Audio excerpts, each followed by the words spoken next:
Get people to please take their seats and we'll make a start.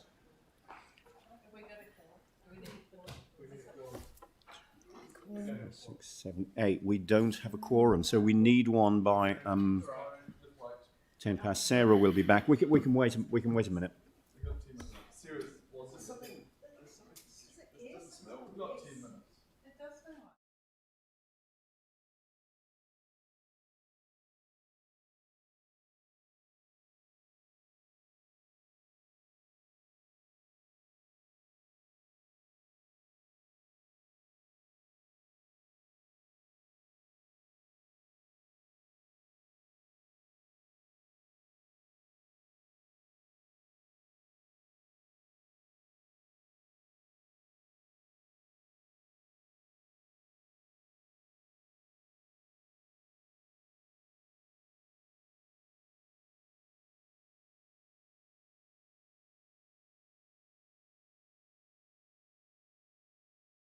All right, so we're reconvening the meeting that we adjourned yesterday, and the purpose of the meeting this afternoon is to hear submissions mainly on the draft development contributions policy, but we do have some climate change and long-term plan submissions in the mix this afternoon as well.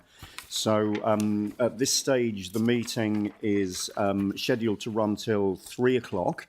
At which point I will then close this whole series of hearings meetings that we've had, as that will then see us having come to the end of the LTP climate change and development contributions policy heard submissions. So our first submitter this afternoon is Mike Mora as the chair of the Walpuna Haliwell-Hornby-Riccarton Community Board, and Helen Broughton as deputy chair. So if I could invite you both to the table, please, and you have 10 minutes to present on the draft development contributions policy. Thank you. Thank you very much, Andrew.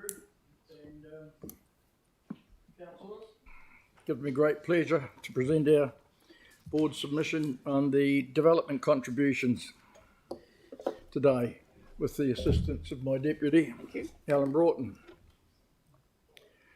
Everybody's read the submission, so I don't think we really need to go over that. Just want to highlight a few things. In the submission is the Christchurch population is going to grow in the next few years by 86,000 homes, and that's quite a significant growth. So we need to start looking at how we can best handle development contributions through that process. We believe that developers should pay their fair share of costs in providing the infrastructure so that ratepayers are not overly burdened. 3.2, the use of catchments to calculate development contributions. The board notes under the current policy, development contributions are calculated at a catchment level for road transport, neighbourhood parks and stormwater and flood retention systems. But what we're wanting to do is the board supports the use of catchments as proposed and considers it ensures that development contributions charged are aligned to the cost of providing infrastructure to service growth in each area of the city. So we all know what we're talking about, and that's what we support. The maximum charge supports catchments. This is 3.3.1, supports the use of catchments and does not support the use of a cap to keep development contributions charges in smaller communities lower. Development contributions in the community infrastructure, 3.4.2, the board further supports that business developments are assessed for the development contributions for community infrastructure as well as residential developments. I'll touch on that a little bit further on, because the employees in the area access those services that are provided by and maintains the ones that are provided by the development contributions. reserve development contributions in non-residential developments. That's the same, businesses development will take place, you know, and put demand on reserves, etc. So I think we're all singing from the same hymn sheet there. 3.5.2 is virtually as above. 3.6.2, the board accepts the role and provides for investment in existing parks as a cost-effective way to meet growing community needs. So that's what we're saying is where you can't get additional land as development, as the population increases through intense developments, that we actually put the development contributions into improving the facilities and the opportunities that green space and parks and other things. And going through this submission just briefly, it's also about library services and that too. When you get intensification in an area and the more people cram into that same area, it puts a lot of pressure on access to libraries as well. So I think just the consideration should be given to increasing the hours and operations of libraries where intensification's actually taken place so that people can access the library services as well.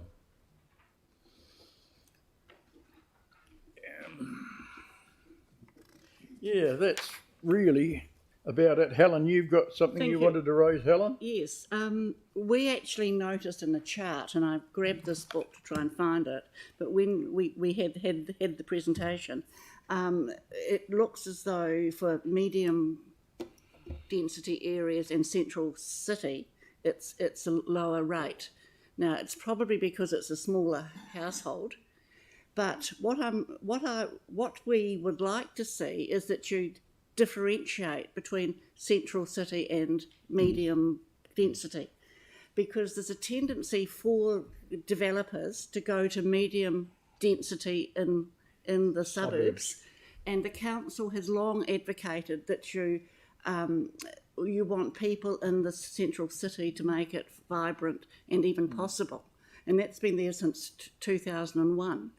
So this could be a lever that gives a slight incentive to developers to actually build in the central city rather than medium density.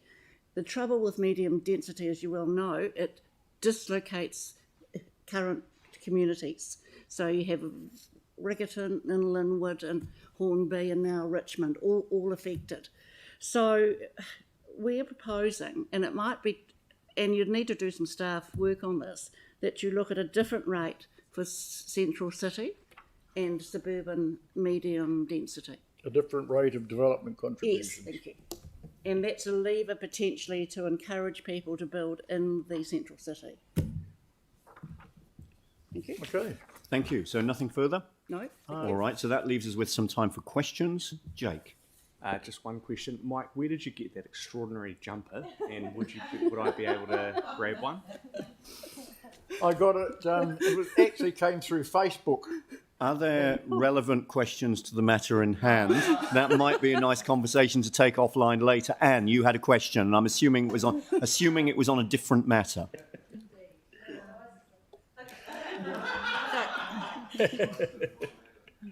Just to clarify, in terms of intensity in community, intensive housing coming into communities, you would like to see those DCs put into strengthening the community facilities within that area. Correct. Right. Yes, if it can be done. If it can be. Okay, cool. Just to clarify. Yep. Thank you. Any further questions? And can I just say on that? Is that a question, Helen? Yes, no, it's an answer. The Riccarton South has had this issue for a long time, and they do feel that they haven't had their share of facilities. So money's coming in from DCs, but it's not going back to their area. And that's the one that Garth Wilson talked about being very poor and low income levels. That's probably the best way to say it, yeah. Thank you. All right, so, Tim. Thank you. What are your thoughts with regards to, so in a development, instead of just being given a piece of land and making it a park, that the council looks at the development as a whole. So actually we would like this bit of prime land because we think this is better for the community, and we'll to compensate the difference in price, we'll reduce the development contribution slightly, so we're getting a better outcome for that community and the city as a whole for the future. So your question really is, should if a developer was to gift a part of their development as green recreation reserve, that we should discount the DCs on that? Is that where you're coming from? There's no gifting anywhere. It's a requirement of a development anywhere. Yeah, so yeah, there is yeah. never a gift anywhere. No. But what I'm saying is a trade-off. Yeah, good point with regards to a better outcome for the community. Yep. Yes, absolutely. Yep. No, be wonderful actually. Yeah. Cool. Yes, Thank if you. you could do that. All right, Aaron, I'll take a question from you next. Yeah, and it's similar to Tim's, but and a point Yanni raises all the time around social housing. Should developers be allowed to swap out the amount they owe in DCs for land for social housing within their developments? Well, I think a consideration could well be given to that, so that if they People provide potting. if they provide land and the opportunity for social housing, that I think should be considered as a bit of a bonus and a trade-off with DCs, certainly. Absolutely. Thank you. And finally, Anne. Yeah, kia ora. So it's good to have this discussion, because thinking about new subdivisions and the fact that they're handed over in a pristine condition to the residents, and people come in, and then council can't maintain the maintenance to the level that it has been presented to them. Do you think that a portion of DCs should go towards maintaining a development, a suburb? Yeah. Well, that's another thing that could be considered, but that's when you get a handful of money from a development contributions, that then I think the organisation should have a look at how to best spend that within that catchment. So is that sort of where you're coming from, Anne? It sort of is, but I know that Longhurst, for example, Knightstream, most of the conversations I have with residents are about the low maintenance, the fact that maintenance hasn't been maintained as they had expected, and council can't do that, just unless we put rates way up. So wondering if there's a opportunity to ring fence some of the DCs to go on ongoing maintenance. Yes, I think that's a pretty substantial shift from where we're coming from, and I wouldn't like to think that DCs are actually gobbled up and put into a maintenance fund, because I think we're talking about two different things. DCs are for the access for them to have access to the existing infrastructure and existing community services. Yep. And I just think that the rates portion from the intensification and more households paying rates, then the organisation should be able to take a portion of that rate, because it's new raters to actually put the funds into upkeep and maintain the parks and reserves that are in their area. All right, thank you. where I'm going I'm to need to thinking. bring this to a close at this point, because we are beyond the 10 minutes.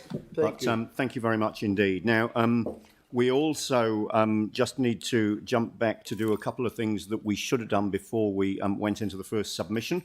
So the first of which is moving apologies. So I've got apologies this afternoon from the Mayor, from Councillor Gough, Councillor Chu and Councillor MacDonald for absence. And I've got an apology from Councillor Templeton for early departure. So I'm happy to move those. Tim, you'll second. All those in favour say aye. Aye. Against, that's carried. Item 2, declarations of interest. If there are any declarations that need to be made, just please make those known as we move through the meeting. Item 3, the Development Contributions Policy 2021 Hearings Panel Staff Report.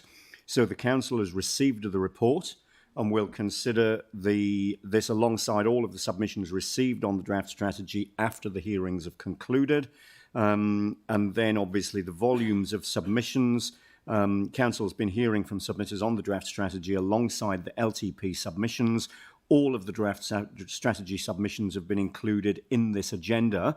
So we pass a resolution to accept the submissions on the draft strategy, which I'm happy to move. Do I have a seconder? Jimmy Chen. All those in favour say aye. Against? That's carried. All right, thank you. Andrew, sorry, for your apologies, I thought you said Catherine, but I didn't see her name. No, so there's an apology which came in obviously after the agenda had been prepared. Yep. Yep. All right. So it's been.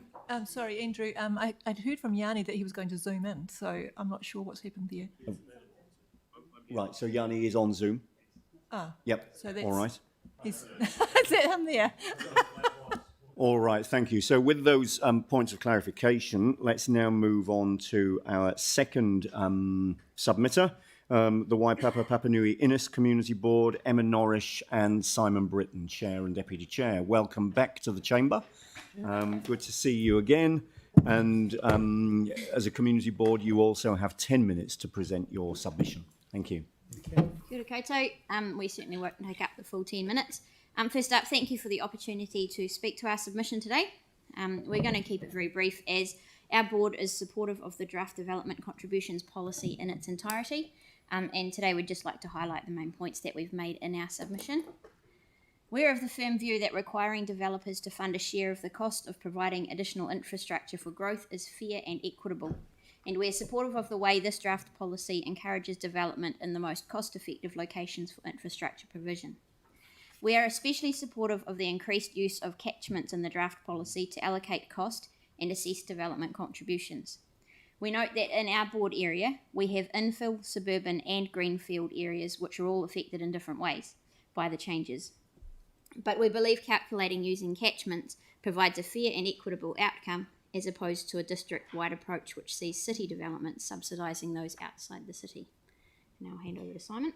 Thank you. The other point we wanted to highlight to council and to today's meeting is around funding of neighbourhood park facilities in residential areas experiencing growth. This has been particularly noted by our board in St Albans and Richmond. And there's really a double effect there with intensification, where, of course, more people living in an area means there's more users for the parks in the area.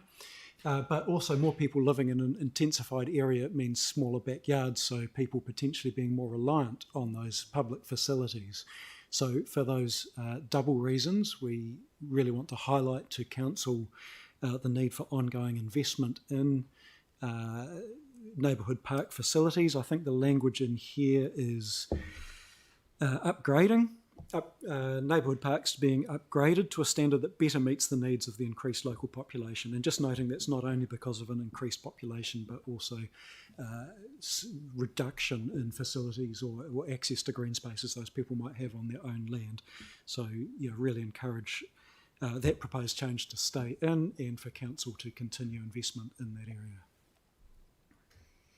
That's us. All right, thank you very much. Any questions? No questions? All very clear? Easy. Thank you very much indeed. Thank you. Thank you.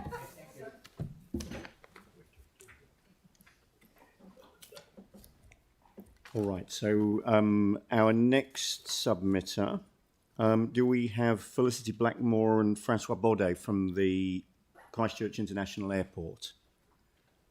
Not as yet. All right, so David Hawke. All right, David, welcome. Thank you very much indeed for joining us this afternoon. Let me just turn to your item here. So you're here representing the Halswell Residents Association. So you've got 5 minutes to present your submission this afternoon. Thank you. Okay, thank you very much. So kia ora and thanks for having us along. So on my left is John Bennett, our association chairman, and I'm David Hawke, the secretary. And thanks for the opportunity to present to you today. So I guess I should begin by noting the onslaught of local authority consultations we've had to work with in the past few months. It's meant a huge amount of work for us as a volunteer organisation. I'd have to say that some of that work has been completely futile because of either incorrect or incomplete information in City Council documentation. So we're going to emphasise two themes today. So one of them is to pick up flaws in your development contribution documentation. The second is to look at the argument that we put in our submission about spending development contributions in the general community from which they've been collected. And it was interesting hearing the Haliwell-Hornby-Riccarton Community Board talking to you about that just a few moments ago.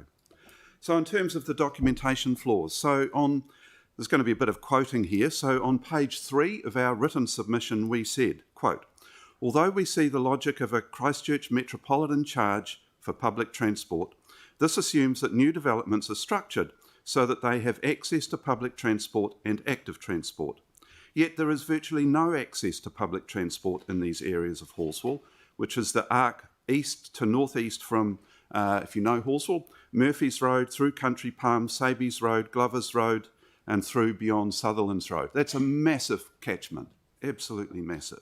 Similarly, no easy access to active transport infrastructure, such as cycleways in those new areas around Halswell. The staff response, which is page 15 of your attachment A, states, and again I quote, "There are a number of bus routes currently serving the Halswell area. Lincoln Road, Halswell Road is a key public transport corridor with a number of capital projects planned and being delivered along it. These include, but are not limited to," and the 3 given, and then reference to public transport funding. Our point is that these new developments cannot access the infrastructure for which the developers have been levied. And your staff response is either obfuscation or you haven't funded the consultation process properly for them to give a detailed, in-depth response. In terms of active transport, reference is then made to Quarryman's Trail and the Southern Motorway Cycleway. But again, this huge swathe of people can't access that really important infrastructure. And then finally, reference is made to Quarryman's Trail connections in the staff response. But we've yet to receive an answer to our question about what these are, where they're being located, and the level of provision. We asked for that months ago. We could rebut pretty much every one of your staff responses similarly. We don't have time in 5 minutes. But what we would say is, other than needing to fund the consultation properly, as the people making the final decisions, we want you to dig deeper in your final decisions and don't just take the staff responses at face value. In terms of spending development contributions in the general community from which they've been collected, I guess we're running a bit tight on time, but we'd make the point that land for recreation in Halswell has not come willingly. The exception is the area opposite Night Stream School, right down at the western end of Halswell. And this land came largely as a response of a socially responsible developer. City Council has either inherited the land that we use in Halswell for recreation from Paparoa County, or there has been a big fight. Halswell Domain Extension, Halswell Quarry Park, more recently 66 Quaves Road. Every time a fight. Thanks for listening. Kia ora. Thank you very much. And there is time for a question, if there are any questions. Tim. And the new developments, you have, huge new developments. Do you think the roading is sufficient? Because I believe EKEN's policy is between 400 and 500 metres to walk no further than that to get a bus. Do you think buses would travel very easily through most of those new developments? That's an interesting question. In principle, yes, they would, but you can't have buses wandering all over the place. And so if you go to the urban development strategy, which Council has used, it talked about public transport corridors, but the new developments are not on public transport corridors, and they've been designed that way. And so the issue really goes back to district plan in many respects. And look, just one final one. Have you seen any facility for park and ride? It's an interesting one. Park and ride, there are no facilities for park and ride. People are just doing it on an ad hoc basis. So Halswell Bowling Club is a good park and ride spot, but it's not on the books. And there's areas along by the Longhurst Medical Centre which people are driving from out in Selwyn, parking there and driving in, and bussing in. So really the issue there, and it comes back to that land question, is for park and ride, it needs space. And we haven't got any. Yeah. So thank you very much. Cheers. Thanks, Tim. All right. Thank you very much indeed. Thanks for taking the time to come along and speak to the submission this afternoon. Thank you. Okay, thank you. All right. So next I would call Christchurch International Airport Limited, Felicity Blackmore and Francois Bourdin.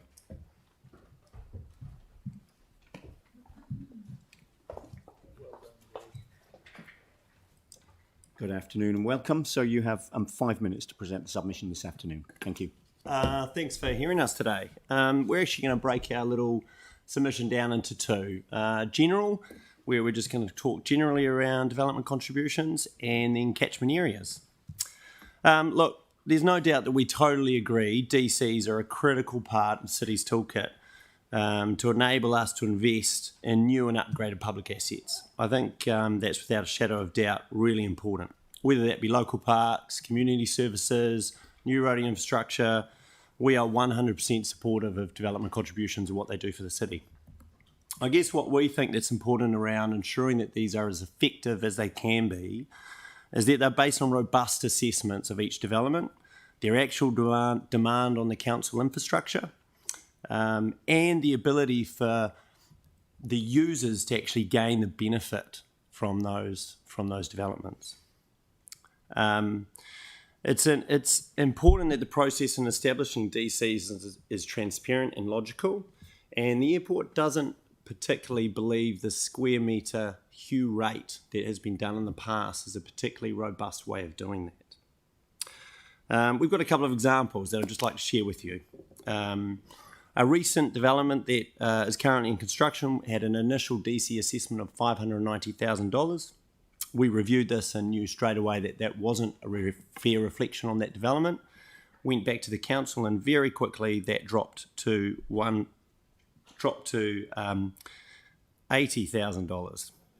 $245,000 of this reduction was in roading network charges. Once we said to them, actually the roading network is well established in that area, and the other one related to wastewater charges, because we look, all that infrastructure is in place and actually we manage the waste that goes out to the council network to not go above our threshold.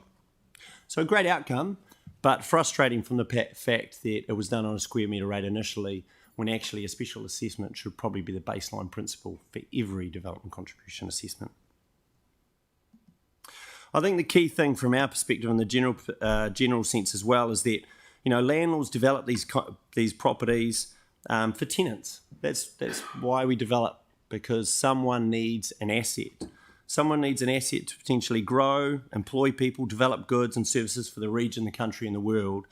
And we think it's really important that these things are assessed accurately to ensure fair and reasonable allocation of costs to the areas that need them, they have access to them, and or will use them. Quick comment around catchment areas. Looking at the clock, already 2.5 minutes gone.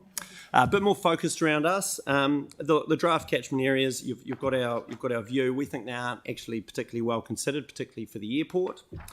We have some quite special positions in terms of how we develop our site, and I've got 5 examples that I'd just like to touch on. The first relates to the neighbourhood park map, where we are labelled as growth, and I just don't think that actually represents the reality.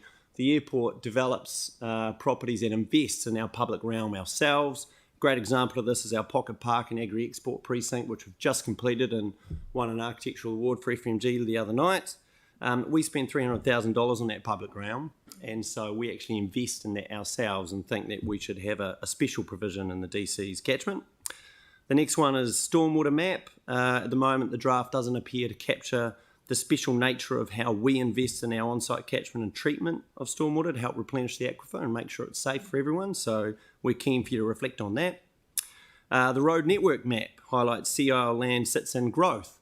I think if you'd all agree, if you popped out there and had a look at the infrastructure that's there, you might suggest it's actually really well established and ready for development, not needing growth. So we'd like that to be assessed and reviewed. The active and public transport areas show all of CIL-owned land having access to the service. Look, the reality is we only really have access to public transport along Memorial Ave and in and out of the airport. And one of our key areas, Dakota Park, which is growing exceptionally well, has no public transport within 1.5 kilometres, and yet we are still charged for that service, and that doesn't really feel reasonable.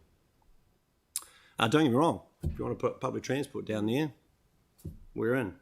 And the other one is our sewer storage and pump stations. Just really want to highlight we get charged for infrastructure growth, but the reality is we manage sewer system from a campus perspective, but also a tenant perspective. And our Canterbury Linen Services development is a perfect example where we had a development contribution charge of $137,000, yet we've invested in a storage system on site that makes sure we don't go over our 35 litre a second cap. So in a reality, we're not actually burdening the city any further. I better end there because there's 2 seconds. That actually brings us very neatly to the end of the allotted 5 minutes. So thank you for the written submission, and thank you for coming along and speaking to that this afternoon. Thank you. No worries. Thank you. All right, our next submitter, Nikki Smetham. Excuse me, Andrew. Senior staff say that I should disclose that I used to be married to Nikki. until she left me. Just greener past. All right. So thank you for that acknowledgement. And Nikki, welcome to the table.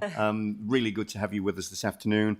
And you've got 3 minutes to present your submission to us today. Thank you. Tēnā koutou. My name is Nikki Smetham. I'm a landscape architect with a Bachelor of Landscape Architecture, and I've got over 20 years' experience as a landscape planner, providing landscape and visual assessments for a wide variety of developments throughout the South Island.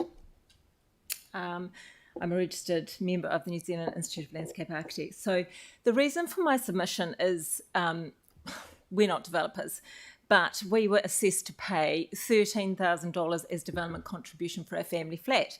And prior to this, I had no idea of development contributions other than, yes, they were part of any development that occurred throughout the city. We renovated a 4-bedroom, 1-study, 2-bathroom dwelling and applied for the necessary building consent. During the course of our renovation, we added a family flat. We did not need, and my understanding, we did not need a resource consent or a building consent or a service connection to do this. But because the floor plan changed, the City Council insisted we lodge an amendment to our building consent before issuing a code of compliance. And inevitably this triggered an assessment for development contribution. But based on the definition of a kitchen, our dwelling already essentially contained a family flat, and furthermore, we were not increasing demand on council infrastructure. Therefore, I believe the development contribution policy needs to consider or include the following.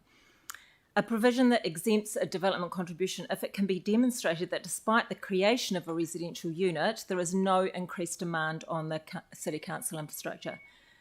I think this is a legal matter relating to the intent of the policy, but I think it's important that the policy is applied legally.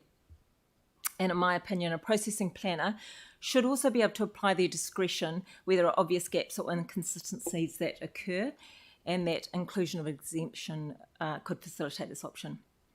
I think there needs to be consistency with the district plan, particularly where the circular nature of requirements and there is confusion relating to definitions under the district plan, as we experienced, means that the default is to apply the development contribution policy even when there's clearly no increased demand.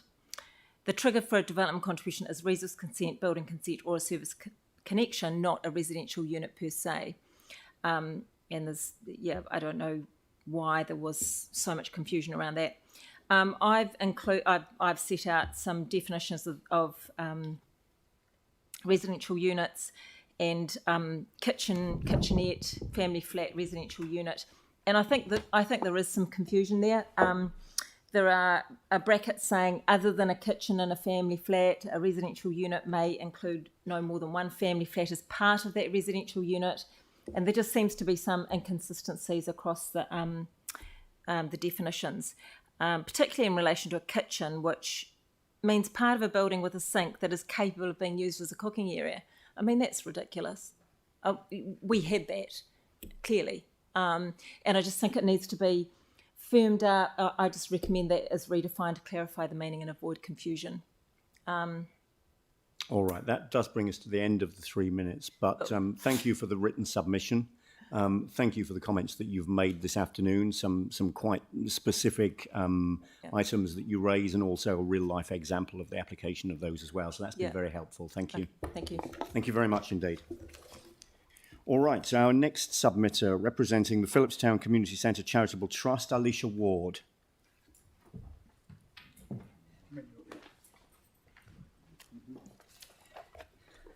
Alicia, thank you for joining us. Welcome to the table. Thank you. And you have 5 minutes to present to us this afternoon. Thank you. Tēnā koutou katoa, ko Alicia tōku ingoa. I am the current chairperson of the Phillipstown Community Centre Charitable Trust. I'm speaking today in support of the proposal for the allocation of development contributions for community and infrastructure from both new businesses and also residential developments. We believe that this will go towards the cost of future-proofing community facilities, as well as providing funding for roads, networks, to parks, te mea.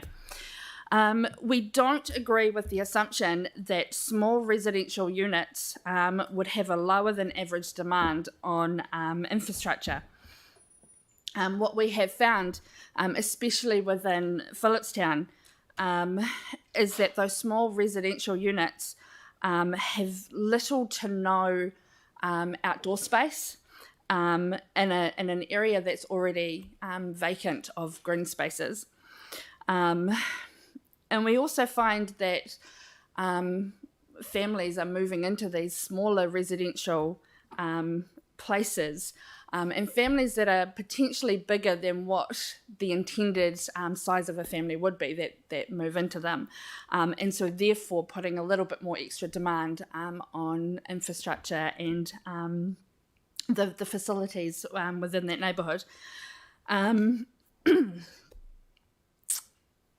And yeah, over the last sort of 10 years that I've resided within Phillipstown, there's been numerous apartment complexes, residential, small residential units go into this area, which we believe has put a greater strain on the greater network of things.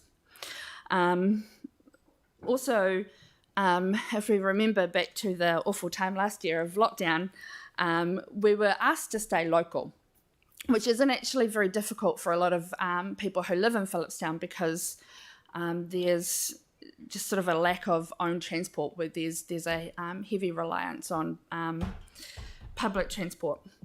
But there was actually one resident that I know of during lockdown who walked every single street within our neighbourhood, and consequently became rather disheartened by the lack of green space that he could walk on. He spent a lot of time walking on concrete, which then also reflected or gave him an understanding of actually how our footpaths, the condition of them, the condition of them at the moment. So as you know, Phillipstown is a mix of both business and residential, and the development contributions can go towards making provisions such as plantings and amenity works that will soften that area between business and industrial through to residential. Those sorts of things will help with the beautification of the area, and it would support the residents in the area, but also give the workers of those industrial business areas places to be during the days. Residential developments bring in more people to the area as well. So the more people, the higher needs for community infrastructure, such as libraries, swimming pools, community centres, parks, te mea. And we believe that development contributions is an appropriate way to fund improved neighbourhood facilities, so that neighbourhood facilities can keep up with the demand of that neighbourhood. We also feel that the development contributions should be allocated in areas of greatest need. So those are the neighbourhoods with higher density housing and a higher social deprivation, such as Phillipstown, but not only limited to Phillipstown. So yeah, those are our thoughts, so thank you. Great, and thanks for coming along and sharing them. That's left time for a question, if there is one. Sure. No questions? Goodbye. All right, thank you very much indeed. Thank you very much. All right. So next submitter, Hayley Julietta. Hayley, welcome back to the table. Good to see you again. And you've got 3 minutes to present to us this afternoon. Thank you. Presentation this time. This is my personal submission, so it doesn't reflect any of the organisations for which I work for, and I'm going to talk really fast because I've got lots to cover. But I do support the We Are Richmond presentation that they lovingly put together last week on this topic. Last year I was vilified in the media as being an anti-developer nut job by an unnamed developer, and I just want to set the record straight that actually I've been investing in Richmond for 27 years. When I did my first investment, I knew full well that Richmond was going to be a medium to high density development area and living so close to town, and our housing stock does need to be replaced in certain parts. So I just want to set that scene. So I got the data kindly from Don about the contributions in Richmond in order to sort of put this together. But the data was missing a lot of stuff. So I won board Sunday afternoon. I went around and took photographs of every single development that's occurred in the last few years. That's my number that I came up with, and I'm pretty sure it's accurate. I'd just like to point out that we also have a lot of high-density social housing that's gone in, and social housing is exempt from developer contributions. However, social housing does bring in people to our suburb who do put pressure on our parks, our footpaths, our roads, and our not-for-profit organisations. So they should be paying them. This is the investment in our parks. Zip, nothing. The horse doesn't count, as you know, because the horse was a replacement for something that got broken or nicked a few years ago. This is our footpaths. Our developers kindly replace the footpaths in some places, but they don't generally do the curb and channeling. And you'll find on either side of most new developments, the footpaths are pretty shit on either side. There's potholes, there's cracks. I challenge you to go into Richmond and find a piece of road that has a smooth footpath from top to bottom. This is the volunteerism that goes on in our suburb. We have hundreds of hours every week of our community groups doing things for our community, putting on events, doing workshops, creating playgrounds, and creating family-friendly spaces for our community to enjoy. So I'm asking you today, where have our current development contributions gone from our suburb? Now, if this new policy is to incentivise developers to develop in the city, I can tell you now, they don't need incentives. They sing from the rooftops, look at my Bentley, look at my private jet. Meanwhile, and this is a true story, our residents are falling into the cracks. So my question is, and I'm looking at the submissions for this draft policy, the views are so wide. Even the community board's views are so wide. So my question is, do you think maybe you need to go back to the drawing board? That's me. All right, thank you very much. That leaves time for one question if there is one. No question? Or Tim? Are the Bentleys and the private jet owned by the same developer? Yep. I'm just being, you know. All right, that There's a competition between two of them at the moment to see who's got the biggest one. all right, that brings us to the end of the time allotted. But look, thank you very much, Hayley, for coming back to talk to us again on this different matter. Thanks for the time that you've taken doing that. Thank you. All right, Don Gould. And Don, welcome also back to the table. I think this is the second time we've seen you this week, isn't it? Thank you, Andrew. But Yes, good it to is. have you back with us again on development contributions this time. Excellent. And Tim, to answer your question, I believe that one developer owns a Bentley and rents a plane, and the other developer owns a plane. And there's a little bit of competition between them because they both want to own planes, by the sounds of it. All right, so on the policy, Sorry, happy to hear your Andrew, submission. I'll move forward. My wife would like $10 million for a new library and learning spaces in Shirley. How are we going to afford that one, darling? Is the obvious question. Developer contributions are the obvious answer.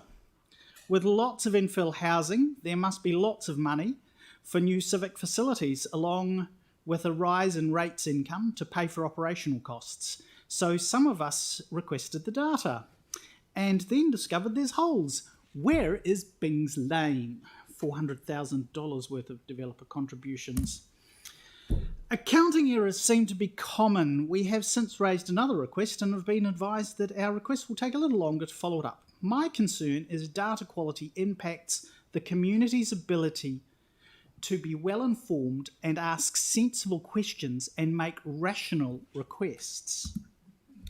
What I want from a revised policy is to know how developer contributions collected in my area are going to be spent, what a running total of what has been collected in the last LTP term is, what I want to be able to see has been spent historically and compare with others.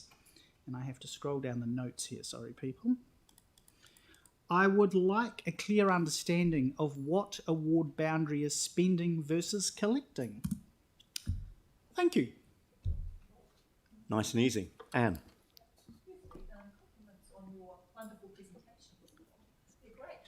Thank you, Anne. Very good. Secondly, you seem to be saying, like a lot of people seem to be saying, is that the DCs that are collected in an area should be spent in an area, yeah? No, not necessarily, Anne. I do understand that's part of the policy. What I'm saying today is I'd like to know what is collected and then what is spent. Now, I'm sure there are folk in some suburbs who are looking at their suburbs which are beautifully and pristine and are then going, well, actually, we don't need a new park because we've already got a park. That's just one infill division. And they look across the city and can see that there are other places that are in more need. I think it's important to be able to see this data because there are people in other suburbs that are looking and going, you just spend all the money in the CBD for the rich building owners. And how would you know? I've got no idea. As Hayley pointed out, we just don't know. I've summed up all the data and I certainly didn't come up with a figure that Hayley came up from driving around. All right, I'll take one more question from Aaron. Yeah, Don, thank you for the presentation and leaving time for the questions. Do you think that community boards should be given that data of what's collected in their ward area and be able to spend a percentage of that on facilities or footpath upgrades or parks in their area? Aaron, everybody... So empowering the community boards to work with everybody should have the data. Yep. Everybody should have good quality data and know what income the council has so that we can go to our community boards. But to answer your obvious question, yes, absolutely, community boards need to have good say because you've got, in my community board, we've got 3 people, a councillor plus 2 community board members, all who are talking to different residents, and they really are the specialist for my area. I don't expect you to understand all about 10 Shirley Road, but I know that Pauline, who is my councillor, will have community board members with her who are much more in touch. I've not spoken with Pauline for a term now, but I have spoken with our board members, and that's why we have board members, isn't it? Absolutely. So rather than them being made as a metro decision, there should be more local decisions made with the local funds. Absolutely. The role of metro, I think, is to step in over the above and sometimes say, okay, Aaron, you've collected so much in your area, but you're overspending. So certainly there is a role for the folk at this table as well. All right, thank you. That brings us to the end of the time. Andrew. Thank you for leaving time for questions and for the answers to them. And yeah, good to see you back at the table. Thank you. You're welcome. All right, so that now brings us to the end of the first batch of the submissions. We don't have anybody else until 2 o'clock, so let's take a 10-minute recess and be back here at 2 o'clock for our next submitter. So I'll adjourn till 2. Thank you.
Right, so if I can invite people, please, to take their seats, and we'll reconvene the meeting. Thank you. All right. So if I can call the meeting back to order, and we will invite our next submitter to the table. So Julie Comfort, representing Davy Lovell Smith Limited. Julie, thank you for joining us.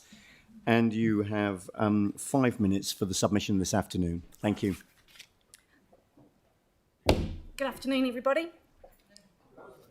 I'd just like to say first off that I disagree with the comment by staff have made in relation to our submissions that DCs are not collected in relation to waterways or wetland work. The project lists in the DC policies from about 2013 onwards have always included waterways and wetland purchases, open water systems and natural waterways as being parts of the capital projects, mostly under the stormwater headings, for which DCs have been collected for. So it is something which appears to have always been collected.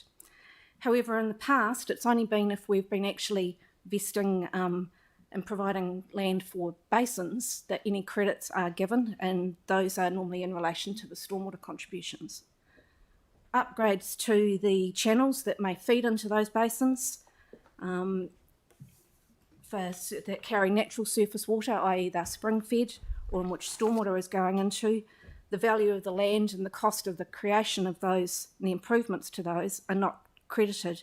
And this is despite some of the wording in the policy which suggests that they could be, as I've noted in our submissions, where they talk about ecological upgrades, protecting ecological sites and that sort of thing. The council's own figures that we've had recently have identified a cost of about $750 per metre for the design, construction and planting of a section of waterway that's to be enhanced. And we've had values over the last few years for some of the sites that we've developed for our clients have valued these reserves at anywhere between $170 and $200 per square metre. And so you can see the sorts of costs that can be involved in this, and this is land which is being given to the council for free, assets which are being effectively upgraded for free, and no credit or acknowledgement of that is provided for in either the stormwater contributions or the reserve contributions. And this may be, in terms of the reserve contributions, the fact that we're often told that we have to put these in as utility reserves. Yet for the most part they are carrying natural water, so they're spring fed, and the only utility that they may serve is in some form of natural land drainage, as we're not allowed to actually direct stormwater into most of these. They essentially are being protected for their ecological values and as providing some form of passive recreation, because we quite often get told we have to put pathways along them. These costs, again, will fall solely on the developer, and which end up always also being in the purchase prices. So as noted in our submissions, this is becoming even more of an issue of the land that we're now having to develop around Christchurch. That land is low-lying, it is often wet, it's riddled with drainage channels, which are now considered by ECAN for the most part to be natural modified water bodies based on historic wetlands. And we're also finding small pockets of wetlands in some of the back parts of these areas. One site we've got a client who we've discovered a wetland of about 2,400 square metres, and we're having to put that into a reserve of around 4,000 square metres. So based on our costs that we've had for just the land itself, if we had it at $200 a square metre, that's $800,000 worth of land, which is to be vested in the council as a local purpose utility reserve, we've been told, for this natural wetland, even though it serves absolutely no utility purpose. These areas are being protected as important ecological habitats and as passive recreation opportunities. So we're requesting some form of recognition and a reinstatement into the policy that these areas would be looked at in terms of being credited for land, whether that goes against reserves or stormwater, we don't mind. Thanks. All right, thank you very much indeed. Time for questions, if there are any questions. All right. Thank you very much indeed for taking the time to come and present to us this afternoon, and also for the written submission that we've got in front of us. No problems whatsoever. Thank you very much indeed. Thank you. All right. So next we have Matt Morris. Is Matt here? Yeah. Matt, good afternoon. So your submission is on the climate change strategy. Yeah. And you've got 3 minutes to present to us this afternoon. Thank you. Thanks very much. It's great to be here, and I just want to say first thanks for the work that's gone into developing this climate change strategy. All cities need to be addressing this issue, and it's great to see that Christchurch City Council has made a start. It's an issue that is of critical importance to the University of Canterbury's management team, to our staff, and of course to our students. And I just want to say that this submission is on behalf of the university's sustainability office and has also been tabled in front of our senior management team. So generally we support the 4 goals that have been outlined, although we do think that probably really it's 2. One of them is around managing and reducing climate carbon emissions, and the second one is around adapting to inevitable climate change. And perhaps goals 3 and 4 really are part of that second goal. We also support the 10 programs of work that you've outlined. And there's a lot more detail about the nature of our thinking on that in the written submission. But I do just want to add that we think perhaps more attention could be made to the role of education, and particularly around behaviour change programs, because, without behaviour change programs, people are not going to change, and we're not going to get the change required to meet the targets that you've outlined. And I know that behaviour change programs are notoriously difficult and expensive, but they really need to be done. In addition, we think there could be more attention to well-being. Climate change is going to affect the people of Christchurch in massive ways, as you know. I'm speaking as somebody who lives out in the east. So there are, of course, financial stresses coming our way. There are emotional and mental health issues coming our way as well related to climate change, and this needs to be highlighted more in the strategy. On infrastructure, by the way, we support the comments of our colleague about tariffs. We think you're on a hiding to nowhere with this, and it's very difficult to see how this would support any carbon reduction programs that you may have. But most importantly, the strategy seems to lack specific targets beyond the highest level ones. It lacks accountabilities. Who's going to do these pieces of work? It lacks timeframes, and it lacks any comment about resourcing, which are all the components that you would expect in a strategy of this kind. So we want it to be much bolder, and we think that it has to be, if you're going to meet the rise to the challenge of the climate emergency that Christchurch City Council declared last year. I just want to reaffirm our offers of support around offering, expert advice if you would like that, and we'd definitely like to be part of any climate coalition that is established or similar. Thank you. All right. Thank you very much indeed for coming along and speaking to the submission this afternoon. That does bring us to the end of the 3 minutes, so it doesn't allow time for questions, but thanks very much for the time taken this afternoon. Now, I'd also like to welcome second-year University of Canterbury students from the Urban Politics and Policy class, who I had the pleasure of meeting with earlier in the day. Thank you very much indeed for your interest in particularly the draft development contributions policy, and welcome to the Chamber this afternoon. Good to have you with us. Now moving on to our next submitter, I would invite Michael de Hamel to the table. Michael, you're presenting a long-term plan submission, and there's 5 minutes set aside for you to do so. Thank you. Thank you. Do I need to press the button or? Nope, you're on already. I'm all okay. Now, good afternoon, ladies and gentlemen. I was going to start off this afternoon by saying, let's be quiet for 5 seconds. I won't take quite that long, but I think I hear a sort of distant rumbling noise. And that's not a rumbling of the air conditioning or the video system or anything else. It's the sound of a distant white elephant. It's a long time since the decision was made by Jerry Brownlee and Bob Parker to go ahead with the stadium for Christchurch. Things have changed in the city since then. Recently, or last year I think it was, a big study was done about the viability of the construction of the stadium, but that didn't talk about the long-term viability of the stadium and whether it was going to be economic to keep going. If you look at a $500 million project, if you're building a new building across the road for $500 million, you'd be expecting a return of about 10% on the capital invested. Will there be a 10% return on a stadium in Christchurch? That's $50 million a year, $1 million a week. That's what, 3 full houses every week is likely to be the sort of return required or the sort of usage required on the stadium.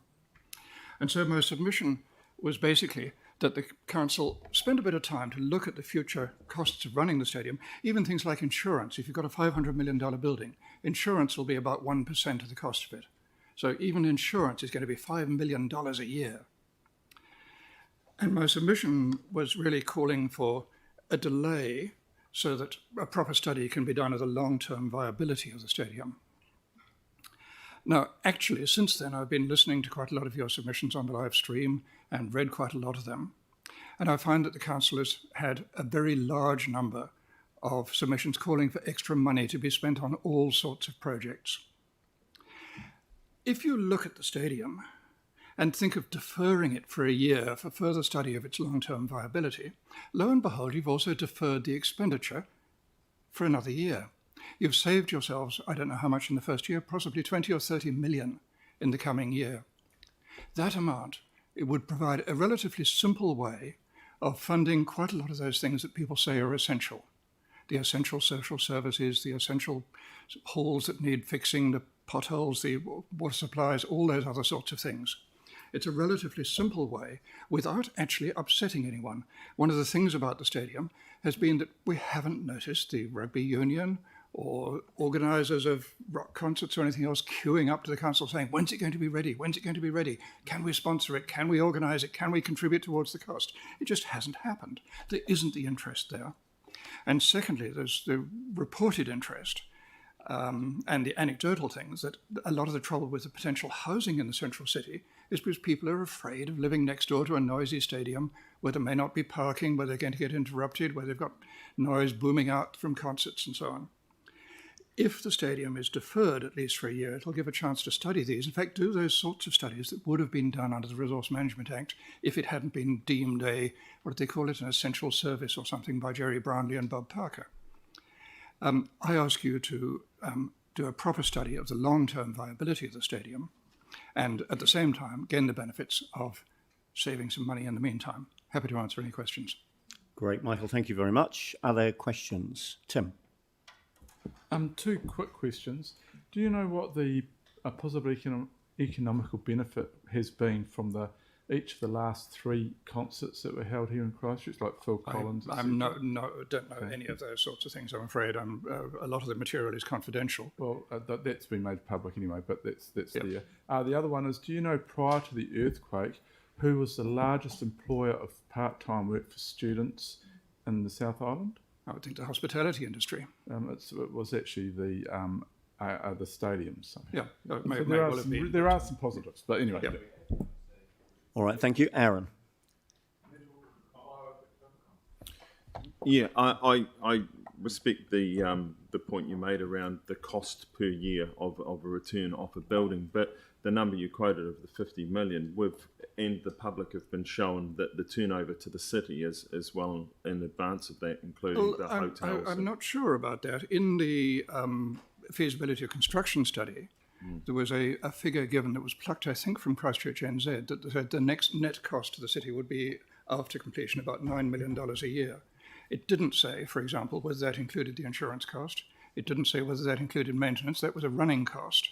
It may have included electricity. It may not have. It may have included a contribution towards rates. It may have included the consequential parking costs or public transport costs or anything else. I don't know. It's very hard to tell. But if you were a business, if you were a Fletcher Challenge wanting to build a new office block across the road here, you'd be looking at for 500 million, you'd be looking at a return of at least 50 million a year on it from leases and direct things in order to pay your way, pay your insurance, and give a return on the capital. So, Michael, thank you very much indeed for the time taken coming along to speak with us this afternoon, and also for the written submission. Thanks very much indeed. Thank you. So our next submitter is the Linwood Heathcote Central Community Board and Chair Alexandra Davids. Alexandra, welcome to the table. Good to have you with us this afternoon. And you've got 10 minutes to present for the Community Board this afternoon. Thank you. Kia ora koutou, apologies. I am a fill-in for today, but it's lovely to be with you all. So, would like to thank you all for the opportunity of being able to present to you today around the draft development contributions policy. This is an issue of great concern in all wards in the Linwood Central Heathcote Community Board area. Development in the form of infill housing on large sections and the replacement of older houses with developments of townhouses is occurring in the city fringes and in the central city at a great rate, and it's changing the nature of our neighbourhoods. People in our communities are often quite distraught when they find themselves living next to 15 townhouses on the property that used to hold one crumbling old house. And currently, because of the way that brownfields development contributions are applied, the development contributions that the developer pays are not spent in the locally affected neighbourhood. There is less green space as people no longer have backyards with trees in them, and there is less outside recreation space. This is one of the drivers for the board's greening of the East projects, which you have all heard me talk about many times. And in these older suburbs, the infrastructure, both above and under the ground, is also old. The increased demand from larger developments needs to be directly spent to mitigate the effects of their development, which it currently does not. So the board would request that any development contributions received by council for a high to medium density residential development within an established suburb is used to upgrade the local amenity and to upgrade the council's infrastructure in the same street or neighbourhood to accommodate the increased demand on ageing infrastructure and not to use it in other areas of the city. We would also request that development contributions are collected from central city developments, because the introduction of a central city development contribution could be used to assist and mitigate the impact of increased high to medium density housing developments, replacing many quarter-acre, one-acre house lots in historic central city established suburbs.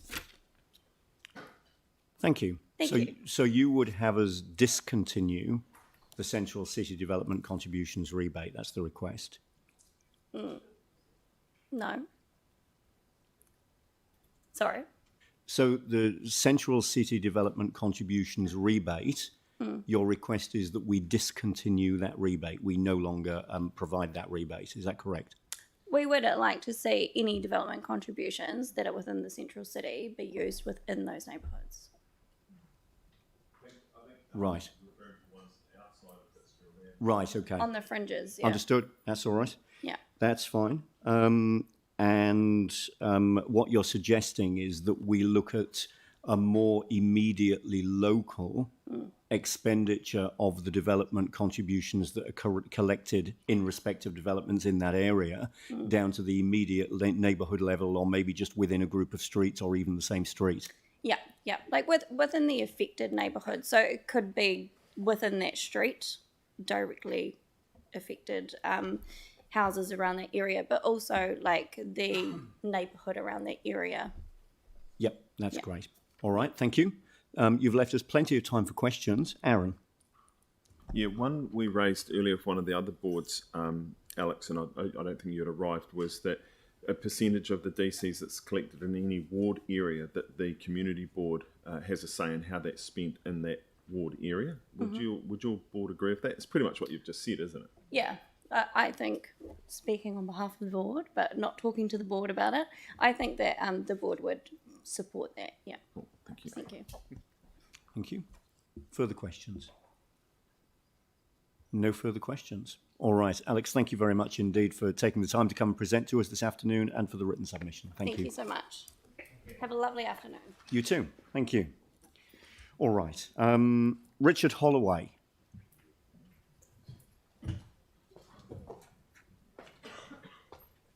So this is a submission on the climate change strategy, and you've got 5 minutes to make your presentation on that matter this afternoon. Thank you. Thank you, Mr. Chair, councillors.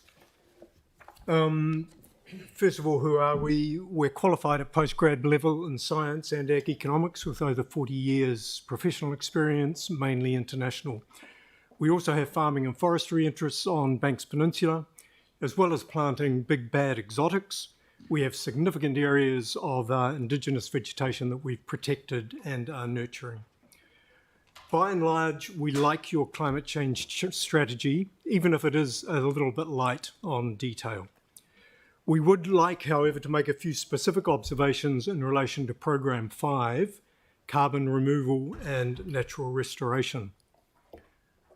Offsetting emissions is a critically important part of the strategy, given that it can happen relatively quickly vis-à-vis reducing emissions, which is totally dependent, as you know, on new technology and or changing human behaviour.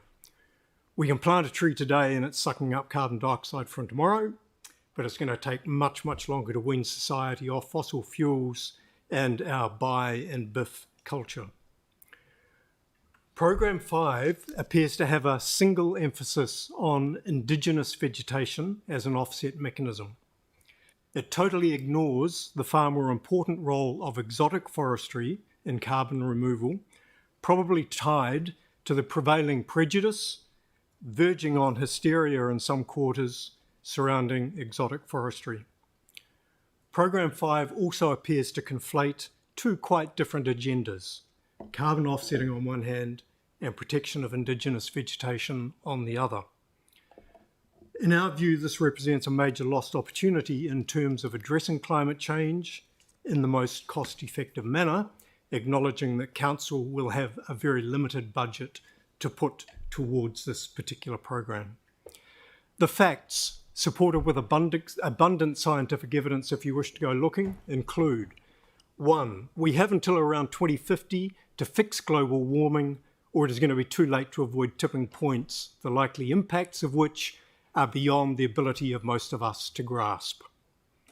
2, in the dry and increasingly drier Canterbury environment, native forest established today will sequester an absolute maximum of 200 to 250 tonnes of carbon per hectare by 2050. Exotics in the same environment will sequester 700 to 800 tonnes, at least 3 to 4 times as much. 3, exotics such as pine can be successfully established for around $1,500 per hectare. By comparison, it costs anywhere from $20,000 to $30,000 per hectare to successfully establish natives into open grassland. 13 to 33 times as much. These are facts. So if the objective is to lock up maximum carbon for least cost, the cost-benefit ratio is hugely in favour of exotics. The disadvantages of exotic forestry, trotted out by our many armchair environmentalists, are highly exaggerated. Some of the more inconvenient truths, and again, backed by New Zealand-based scientific evidence, if you want to go looking, include: an exotic forest has beneficial impacts on water yield and water quality vis-à-vis grassland. There is far less sediment from under an exotic forest than from open grassland, sediment loss, except for the brief period around harvest, if harvest is not properly managed. An exotic forest supports significantly higher indigenous biodiversity, both vertebrate and invertebrate, than open grassland. And finally, appropriately managed, an exotic forest provides a nurse crop under which indigenous vegetation will establish over time. In addition to its climate change and other environmental benefits, let's not lose sight of the fact that exotic forestry is also far more profitable and generates more jobs than typical hill country farming. If you ascribe to an evidence-based approach to policy development and your sights are on getting best bang for your buck, our buck, you can't ignore the role of exotics if you are serious about carbon offsetting. At the very least, we suggest that under Programme 5 you should be acknowledging the role of exotics and should be committing to make it easier in terms of consenting requirements to plant marginal pastoral land into exotics. A sole focus on indigenous vegetation for offsetting simply doesn't cut it in relation to the urgency implied in the Mayor's recent declaration of a climate change emergency.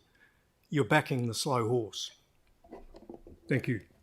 And thank you very much indeed for coming along and clearly presenting your view this afternoon, and also for the written submission. Thank you very much indeed. Thank you. Thank you. All right, so next I would invite representatives from Environment Canterbury to the table. Councillor Megan Hands and Deputy Chair Peter Scott. Thank you very much indeed for joining us this afternoon.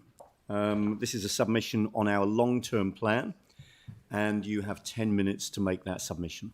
Thank you. Tēnā koutou katoa, ki te rere ngā mihi nui kai tanikera. Good to be here, Andrew, and we'll take our submission as being read. We've got some points to make. I'll make some and then Megan will speak, and hopefully we will have some time for questions at the end of this. And our apologies for not being here yesterday.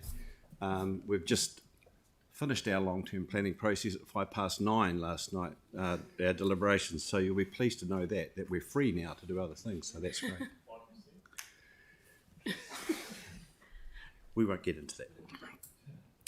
So we're happy to be here today, Andrew, on behalf of Chair Jenny Huey and ECAN to make the submission to you.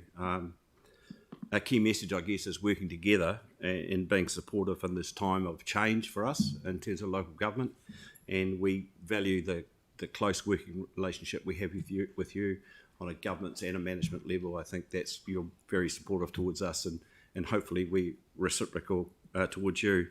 And a collaborative joined-up approach for Christchurch and the rest of Canterbury is pretty important for us, as we are the centre of the population in the South Island, really, in this area. So thank you for that. We'd like to just acknowledge Leanne's leadership in terms of the Merrill Forum. I think that entity is doing such a good job in terms of pulling all the strings across Canterbury together, across about our 10 TAs. We stretch from the Clarence down to the Lindis Pass, so that's our area and so those mayors are very important for us in terms of getting a view of our region and how that works.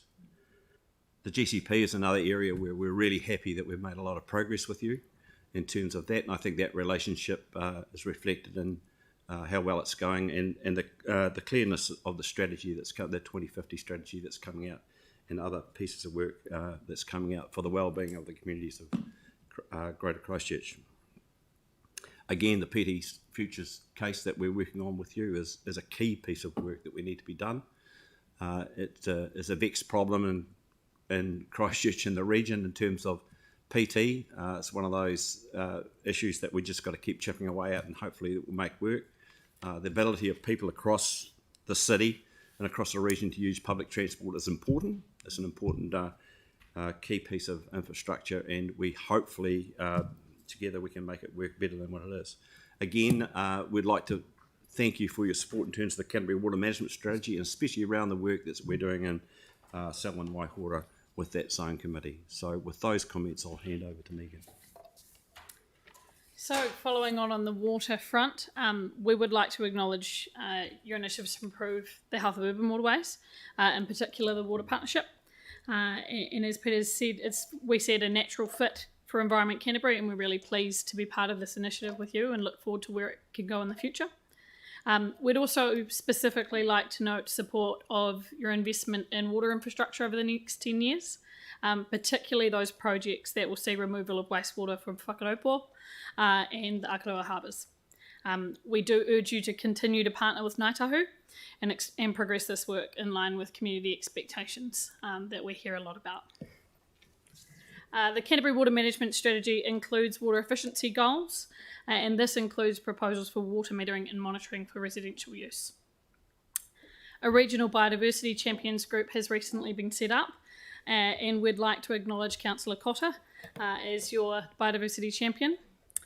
We look forward to working together on this, and we're quite excited about where a shared regional approach to biodiversity can go. And you'll note when you do see our LTP, the commitment that Environment Canterbury is making in the biodiversity space. We also look forward to continue to work together as part of strategic co-governance and co-management for Te Waihora and its catchment and for Whakaora Healthy Harbour. Thank you to Councillors Cotter and Turner respectively for their contributions in those spaces. And we also understand from our discussions that you are supportive of the EnviroSchools program. There are 27 Christchurch schools on our list and 50 on the wait list. We hope that together we can continue to offer this valuable program to some of those 50 schools that are on the wait list. And you'll note from our submission that we ask you to consider spending some of your budget, 100 to 200,000 K, so that we can add additional project management support and facilitation in that space. And I will note that since our submission yesterday, we have committed additional expenditure ourselves in that space, as was proposed in the draft.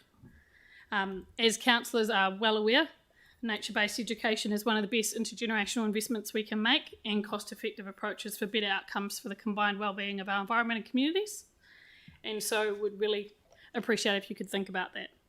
Thank you for your time, and it looks like we might have some time for questions. And can I just add also, Andrew, which I forgot to say, is thanks to Mike in terms of the work that he's doing on regional transport. We've got a big day next Friday for our regional land transport plan. So thank you for that, Mike. Thank you. So thanks for the submission. Thanks for the acknowledgement of the many ways that we work in partnership between the Regional Council and ourselves, and the acknowledgement of specific work done by individual people sitting around our own table that contribute to that. It's appreciated. And likewise, we would return those same compliments. Partnership is something that is increasingly important and increasingly evident in the work that we do. And I'd also acknowledge the contribution of individuals around your table to a number of the initiatives and partnerships that you've mentioned this afternoon. So you have left time for questions. Melanie. I was wondering if you had any comments around our biodiversity fund, which we've actually proposed to cut by 5%. Go. You go. Like I said, we don't usually delve into each other's budgets, and we made an exception for EnviroSchools, but like I said, we've made significant investment in the biodiversity space across the whole region, and our council is very supportive of biodiversity projects, and we believe they have benefit for both the environment and for the community, so I won't let you dwell on it that much. Thank you. Pauline. Yeah, thank you. Good answer. Do you have any comment on our proposed closure of the Riccarton Bus Lounge? Pete, do you want to cover that one? Look, I think there's a bit of angst in the community around that. Some people see that as sort of, a centre that they can trust. We've had comment on that. I'm not going to tell you how to suck eggs on this, actually. No. They're your communities, but there is some comment in terms of support of that Riccarton exchange. Thank you. Another Thank you. Answer. Anne, and then Tim. Anne. Yep, sure. Thank you. It was great. Just wondering, I think you said that you had increased the amount of money you're putting into EnviroSchools after deliberations. What are the reasons that you have decided to do that? Look, that's a really, really good question. I mean, we had a great debate about that.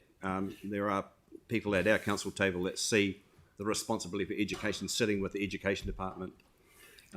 We I guess, have got a good track record in EnviroSchools, and it's a great program for kids. And it's one of those things that if we don't do it, we don't think it will get picked up. We would like to partner with the central government in doing that, and maybe that's something that we can pursue with you in terms of putting some pressure on central government, because as Megan said, if we've got 50 schools wanting to join, that's massive. So the resource is not there to meet the demand. Not at the moment, no. Yeah, which is why we're asking for everyone to help. Good, thank you. Tim. Yeah, thank you. And I just want to thank you for making the exception with regards to Enviro Schools. It's an incredible program, and we're seeing the benefits when we see Generation Zero and others who've come through it. So thank you for making the exception with that one. Wasn't a question. Aaron. I'll frame mine as a question, but thank you for coming and submitting on our LTP, although I wouldn't mind if you were telling us how to suck eggs a little more on some of our spending, because I think some of us have publicly done the same back. We're obviously doing the LTP at the moment, as well as our climate change policy. What's your position on us doing our climate change policy when you guys sit over there looking after the environment so much? Shouldn't the two be doing the exact same thing at the same time, would be my question. Try and answer that diplomatically. Look, I think I think the city's role is more, it's seen by a wider sense of the population. When we try and engage with our community, we get very, very small engagement. You've got a great bunch of community boards and that advise you. I think they expect you to do that. Whether we should join up, that's a question we probably should have a discussion about. But I think your community expects you to be doing something. We know the communities across Canterbury are hungry for information on climate change. Whether we will ever satisfy that demand, I'm not sure, but I think you're wise to do what you're doing. I think the other thing that I'll add there in terms of that is that it is important for us to continue to work in partnership and collaboration there, and there's obviously pieces of work we already do. And we put a climate change lens across all of our programs now, and so naturally everything we're doing with you does have that climate change lens too, and whether that's something that's within what you're doing as well, I'm not sure. All right, Deputy Chair Peter Scott, Councillor Megan Hans, thank you very much indeed for taking the time to come and present to us this morning. Enjoy the rest of your deliberations. And thanks to your colleagues who are not here for the submission that you have brought to us. Thank you very much indeed. Andrew. Thanks. Thank you. All right, so we now come to our last submission of the afternoon. Juliet Hendery, representing Generation Zero. So, Juliet, good to have you with us. Last but not least, thank you very much indeed. And you've got 5 minutes to present to us, and this is on the climate change strategy. Thank you. Kia ora koutou, ko Jules tauku ingoa, no na mutu aho ki Generation Zero aho ahi ana, tēnā koutou katoa. We would like to again thank you for giving us this space to speak on a carefully laid out program with some amazing values. What particular values we want to highlight are those of leadership and innovation, and therefore we implore the Council to set more quantifiable targets in regards to this plan, to especially commit to opportunities such as afforestation and optimise the use of public transport. We know that the minds and efforts behind this plan are coming from a place of aroha, and therefore we ask them to consider more holistic approaches to climate issues, such as considering how their urban planning affects the public transport use. The use of brownfield development and medium density housing can improve the energy of communities and allow easier access to multimodal carbon conscious and carbon conscious transport methods. Living closer to work and having less travel time is in fact identified by the wider Aotearoa community as some really high importance ideas in the recent public consultation undertaken by the New Zealand Infrastructure Commission. We also ask that you set an emissions reductions target of at least 20% to fall in line with the current recommendations for the draft strategy of the Climate Change Commission, and encourage you to pursue bolder first steps overall. This will require you to work more collaboratively with civil society and with other public sector organisations, as outlined as being one of the most important moves forward for local government in the climate change strategy webinar provided for staff several years ago. This is to everyone's benefit, and it enables you to understand more easily the issues of your community, and it also allows them to understand the processes that you yourselves are limited to as a council. Processes such as this one now allow us to appreciate your hard mahi behind these decisions and provide us closer access in a system which ironically usually feels one way for both parties. Ngā mihi nui ki a koe, questions or comments are much appreciated. Thank you very much. Questions? Aaron.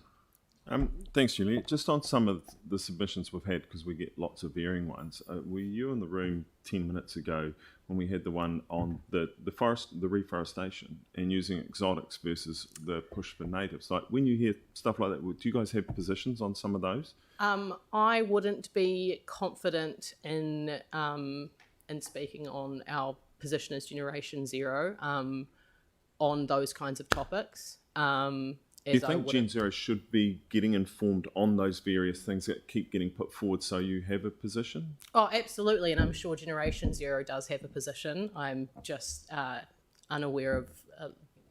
my brain would not... I'm not good at public speaking normally, is what my brain is trying to say. And as far as using native trees, as I'm aware personally, it's more of a restoration of appreciating the way fauna works in New Zealand with the fauna that was designed to be there. So I feel like it's more of a deeper issue than simply around the carbon costs of things. Because one of the clear things from the submissions on the climate change is there's a lot of different ways that people are suggesting on how we get there. Yeah. A lot of different ways. So it'd be good to, if you guys keep feeding that stuff back in on when stuff comes up, you go, yeah, here's our position, even if it's just the emails that you send around at various times. Thank you. Absolutely. Anne. Thanks, Juliet. You're a very good public speaker. Thank you. I'm just interested in your comment about it feels like one-way traffic. You know, you were saying that probably it feels like that from our point of view as well as... have you got any thoughts about how we can make that better in terms of... So one of, and I was actually, Councillor Southworth and I, she just used this term as well, talking about something else in terms of the legislation is not catching up with the current zeitgeist of society right now. So the local governments and central governments are all being like, please interact with us, making all these really cool, ways of getting engaged, like the bubble tool, which was fantastic. But in terms of the actual heaviness of the content, it is quite inaccessible. And the other thing that I hear a lot from the community and feel this also is that unless you take opportunities like this where we talk face to face, quite often when you do public consultation as a member of the public, you don't really hear back other than just an acknowledgement of your submission, and that's about it. And the other issue as well is that when there comes to like smaller little things such as the suggestion before, it sometimes is quite difficult to understand how to kind of communicate with you as councillors on things like small suggestions or small ideas until opportunities such as a 400-page LTP come up.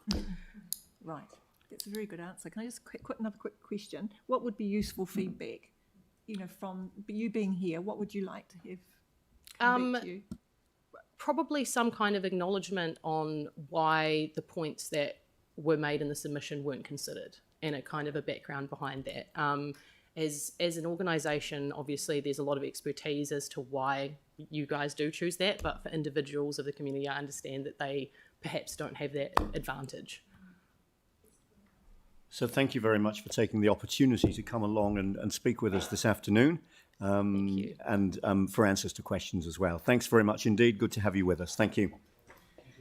So that now brings us to the end of the hearings panel meeting, which has run for a number of days. So this is the point at which we now formally close this meeting, which has been adjourned from day to day today over a number of different sessions. And I'd like to turn in Sarah Templeton's absence to James Daniels. And James, I'd like to ask you to formally close the meeting. Thank you.